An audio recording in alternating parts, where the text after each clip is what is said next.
Isang mapagpalang umaga mga kabayan, latest update rito po sa Alaminos, San Pablo Bypass Road. Yang papuntang Lipa mga kabayan, yung may araw, at yung pa San Pablo sa tapat. At yan na po yung may dalawang pula na araw na yan na po yung alignment, patawid dyan. So ngayon, mayroon po tayong ground shot at drone shot ngayon mga kabayan para maliwanagan ang lahat. Dahil yung putol na yan, katabi ng kanto dyan sa papuntang Lipa at papuntang San Pablo City, dyan po kasi tatawid ang bypass road ng Alaminos, San Pablo, katabi ng SLEX. Yung malaking kalsada na yan, napakalapad, yan na po yung SLEX. Toll Road 4. Sa mga nagtanong rito sa papuntang kanto na papuntang Lipa, kung mayroon ba raw interchange, ay wala ho. Doon po mismo sa may Barangay San Miguel, ang San Pablo interchange at mismong Macban sa may San Felix. Rito sa papuntang Lipa City, Batangas, wala pong Ayan po interchange mga dyan. kabayan, yung area na yan na po yung papuntang San Pablo City at Alaminos Bayan. At ito naman po yung papuntang Lipa City, Batangas. So ito yung Alaminos San Pablo Bypass Road. Ito yung galing sa sakyan na to. Ito yung galing doon sa may Barangay San Juan. No, ito. Tatawid rito sa bypass road ng papuntang Lipa. Yan. Diyan papasok. Sa maliit na eskinita na yan. Kasi itong area na yan, yung poste na nito mga bayan, tatanggalin yan. Pag magkaunawaan na sa may-ari ng lupa dyan sa loob. Yan lang po yung hadlang, no? Dito sa, pero pasabol na po yan, papuntang Barangay San Miguel Road. Para maiwasan mo yung traffic doon sa Maharlika Highway, papuntang SM San Pablo City, no? Diretso ang pasok dyan mga kabayan. Ayan na po yung papasok dyan sa Barangay San Roque. So itong areang ito, ayan, kawawa yung mga saging, oh. Napinsala kay Christine, nakaraang bagyo mga kabayan. Dito po yung way, ito na po yon. Kasi ito hindi pa to magalaw-galaw rito dahil po sa posibleng hindi pa siguro nagkaunawaan sa gobyerno at may-ari ng lupa rito. Diyan sa likod, yan na po yung intersection papuntang San Pablo City, papuntang Alaminos Bayan at papuntang Lipa City. Yung mga bypass road dyan. So ito yung intersection. So dito matatamaan ito. At yan na po yung karugtong mga bayan, no? Kaya ang tulay na yan, pupunta tayo dyan. Pupunta natin doon sa dulo. Yan na po mga bayan yung drone shot. Ayan na po. Yan na po yung alignment, no? Yan na po yung intersection sinabi natin kaganina. Ayan. Kitang-kita po natin mga bayan na itong bahay na yan, tumbok na tumbok, yung bahay na nasa kanto, nasa intersection, ano? Ayan na po yung SLEX. Yung nasa mapa natin kaganina ay kitang-kita. Dito sa portion ng SLEX na ito mga bayan, Barangay San Miguel, ay malapit na rin po yung lalatagan ng concrete cement ay ang gilid ng papuntang San Pablo, papuntang Alaminos. Yan na po yung bypass road. Doon sa kanto na yon, dulo, yan na po yung Maharlika Highway. At dyan na po yung paspasan na ngayon na ginagawa yung mismong pinalitan yung kalsada doon dahil ang dami ng lubak-lubak, no? Papunta doon sa SM San Pablo. At yan po sa bandang kaliwa, kitang-kita natin mga bayan yung SLEX sa portion ng Barangay Santa Veronica, no? Yung may umuusok doon sa dulo. At dito tayo sa bandang kanan. Ayan na po yung halos magkasing lapad laang eh. Kasi ang SLEX TR4 3x3. At itong Alaminos San Pablo Bypass Road 2x2. May pedestrian lane, bike lane pa. Kaya sobrang lapad. Ayan, kina-close up natin mga kabayan. Yung bahay na yan, yung binilugan natin dyan mga bayan, yan po yung bahay na talagang matatamaan ho talaga yan, no? Ayan po sa bandang kaliwa, yung rough road na yan, dyan po tayo dumaan kaganina. Ayan po, yung kitang-kita po yung putik dyan, ano. Yan, masisilayan natin rito sa talagang matatamaan ho yung bahay na yan. Yung maliit na kanto doon. Ayan po yung tulay sa baba natin mga kabayan. Na dyan po tayo ngayon.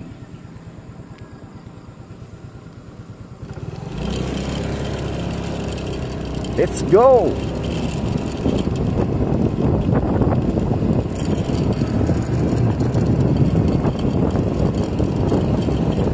Ay, maraming puno na nagsitumbahan rito mga kabayan.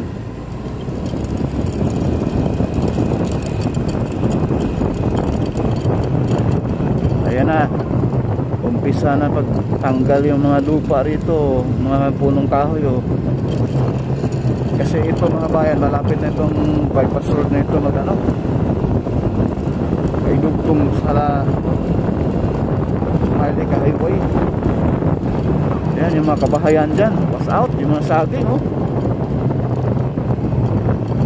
Kawawa.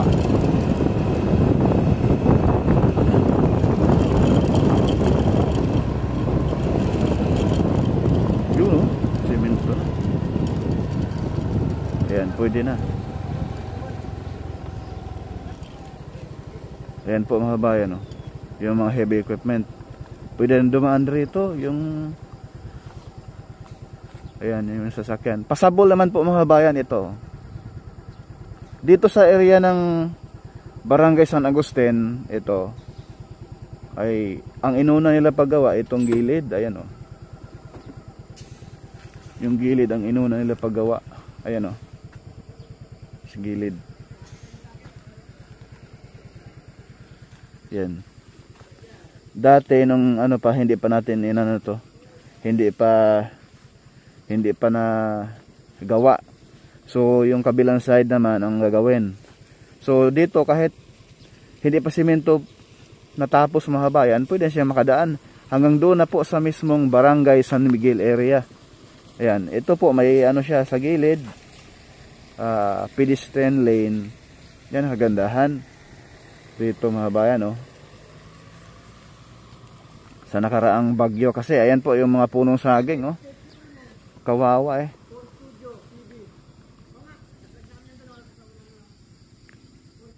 Ayan. Natapos na pagsimento yung bandang gitna, ayan oh, simentado na po yan. So ang hindi pa tapos itong gilid tsaka yung kabilang side kasi tig 2 by 2 lane po ito. Ito. Kuya. Ayan po yung ating mga nagsisemento rito. Gumagawa. Ayan oh, semento na rito mga bayan. Ayan, simentado na po ito. Noong last 3 weeks yata tayo rito ay wala pang semento rito. Doon pa sa dulo. So sa ngayon, simentado na mga kabayan. May isang lane na rito sa gitna mismo. Shout out sa inyo!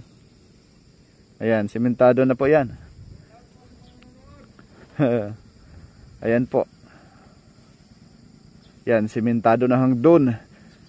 Sa mga kababayan natin na maiwasan yung Maharlika Highway, pwede na kayo dumaan rito sa mismong Alaminos San Pablo Bypass Road. Kasong alang, pagdating doon sa mismong Barangay San Miguel, intersection yun doon, crossing, pakaliwa kayo, papuntang Maharlika Highway, papuntang San Pablo Paraper. Maiwasan nyo lang yung mismong ginagawa ngayong Maharlika Highway papuntang SM San Pablo. Dahil dyan sa unahan mga bayan, pwede na sana kung yung doon sa may Barangay San Miguel, yung intersection mismo, yung mga 20 meters lang ang hadlang doon, yung may mga puno, yung binablog na rin natin, no? Ayan. Porka Studio kuya. Porka Studio ko na sir. Porka. Ayan.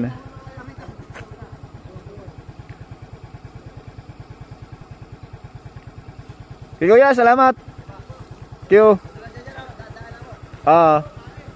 Salamat po. Kumusta nung bagyo? Diyan lang kayo natulog? Hindi kayo natakot? Ha? As kabila. Ayun, nirepair naman bago. Akala ko ito baka nilipad.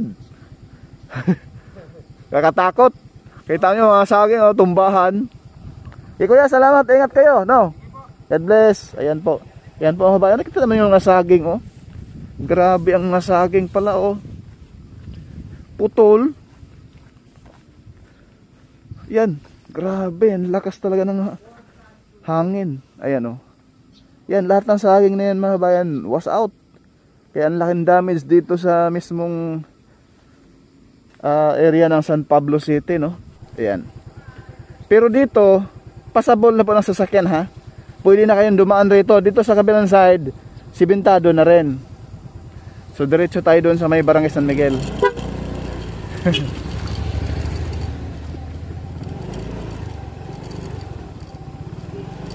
Vlogger din yata yung ano, isa doon.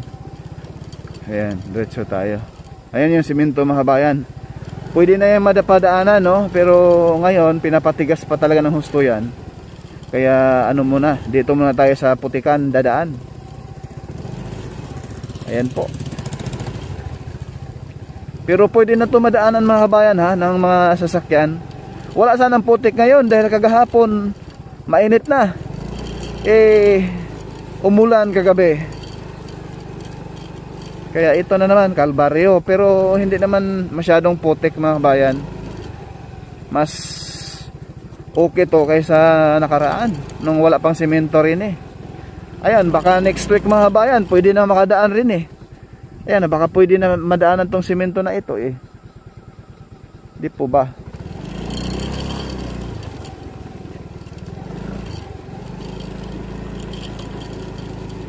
Ayan, inuuna nila yung gilid pag semento. Kaya pupuntahan natin ngayon yung pinakadulo sa may Barangay Santa Maria, ano. Ayan.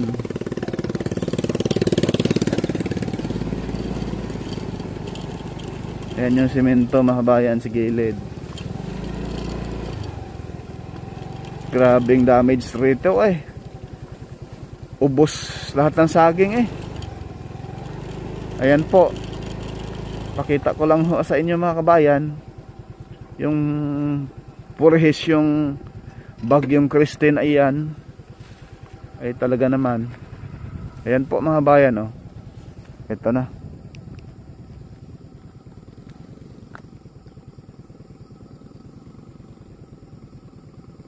Isang lane pa ang semento. Ito yung semento. Ito yung direkta dyan. So ipakita ko po ngayon mga bayan yung mismong crossing dyan. Kasi may service road dyan ang pakaliwa papuntang San Pablo City proper, no? At dito sa pakanan papunta sa mga barangay dyan. At itong bypass road, Alaminos San Pablo bypass road, tatawid dyan sa service road na yan. So ipakita ko po sa inyo ngayon. Titingnan natin mga bayan kung ano na po ang progress dyan. Kung yung mga puno ng kahoy dyan at saka yung mismong puno ng mga rambutan kung na-clear na po, no? Ito yung way, ito yung daan ng bypass road. So ito yung sinasabi ko sa inyo mga kabayan na hanggang dito lang muna ang mga sasakyan galing Lipa. Pakaliwa na kayo dyan sa dito papuntang San Miguel proper, San Pablo proper. Ito yung tumbok mga kabayan, oh. Yan, ayan, yung ito dito sa yan. Ito na yung sementadong bypass road. Yung service road. Ayan, yan ang tumbok dito, diretso. Sa likod kasi dyan mga bayan, ano na po, yung mismong, yan na po yung maluwag na sa likod ng mga puno na ito. Ayan yung ano, yan yung ano ng DPWH. Ayan.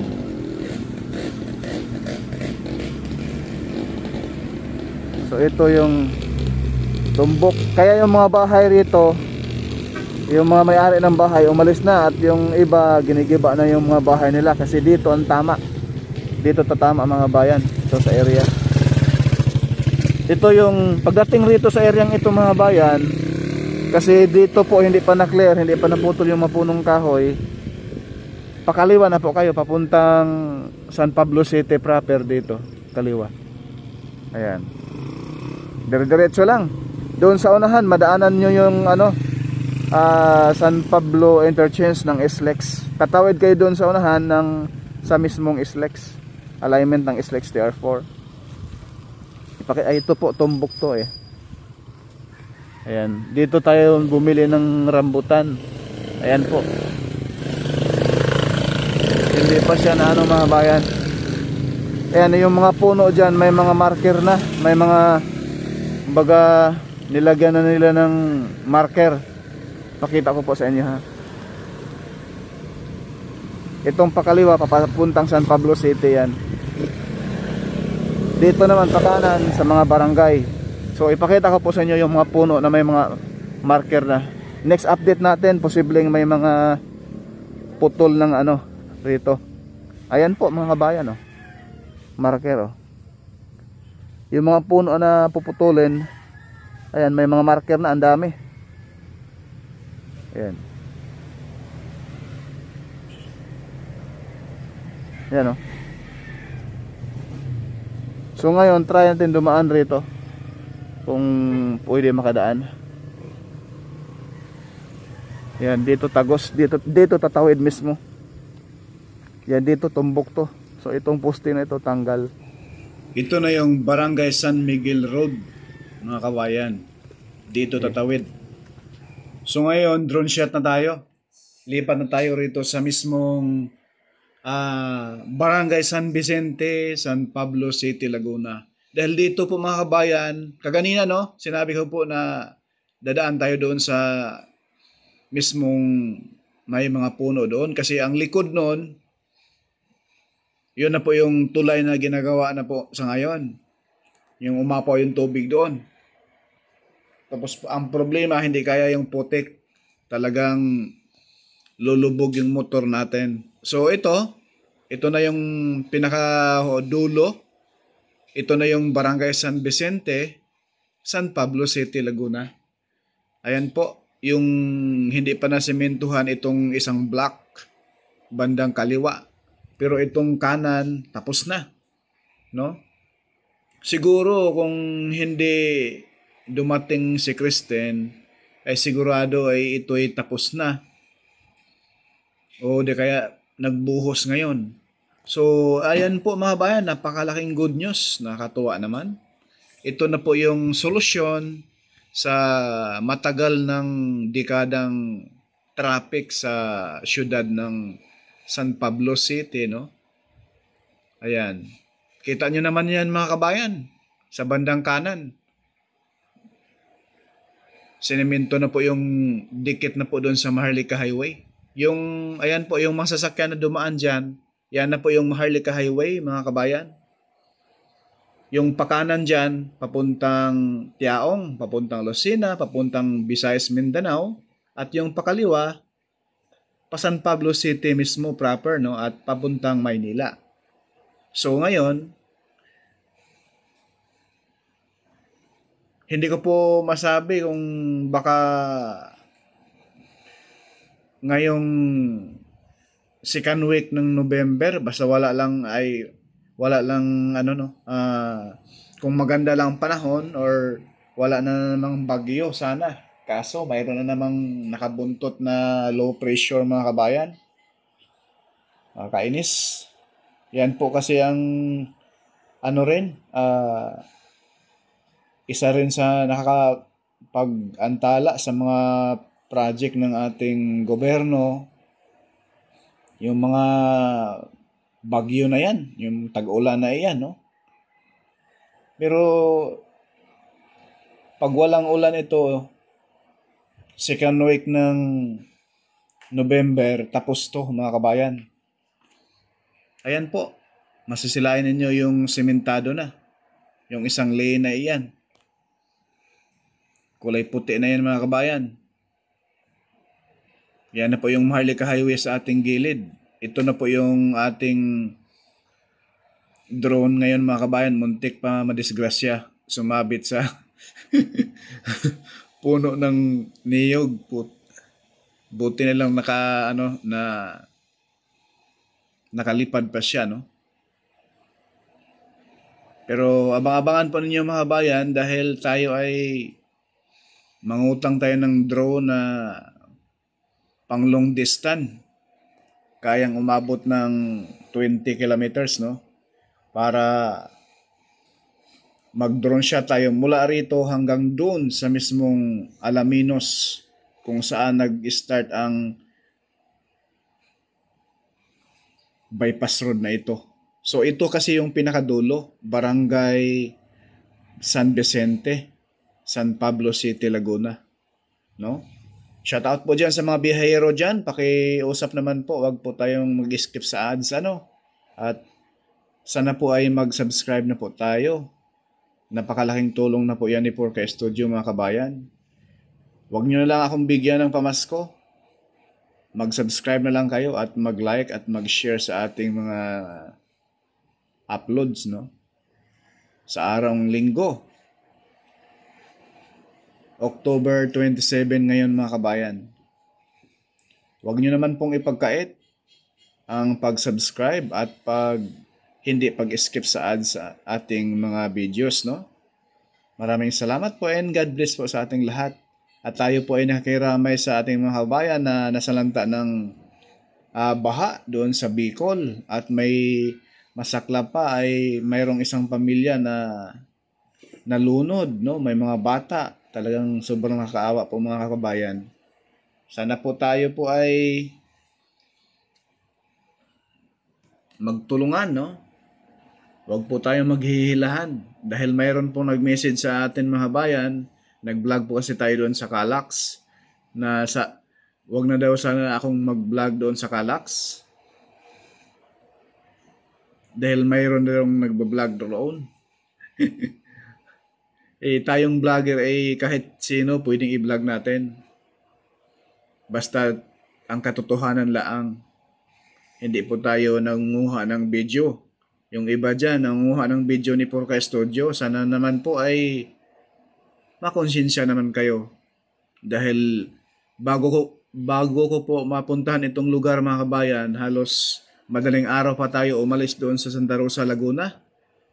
Alas 4 ng madaling araw. Minsan alas 5 ng madaling araw para magbiyahe papunta rin. Minsan pupunta tayong Sariaya. Pag may drone na tayong bago mga kabayan, pupunta na tayo doon sa Tayabas. Promise ko po sa inyo yan. Para maihatid ko po ng mas maganda ng update yung SLEX Toll Road 4. Yung kaharap sa ating camera, papunta na po yan sa San Pablo proper, no? Diyan sa unahan mga kabayan. Yan po, napaganda tingnan, ano?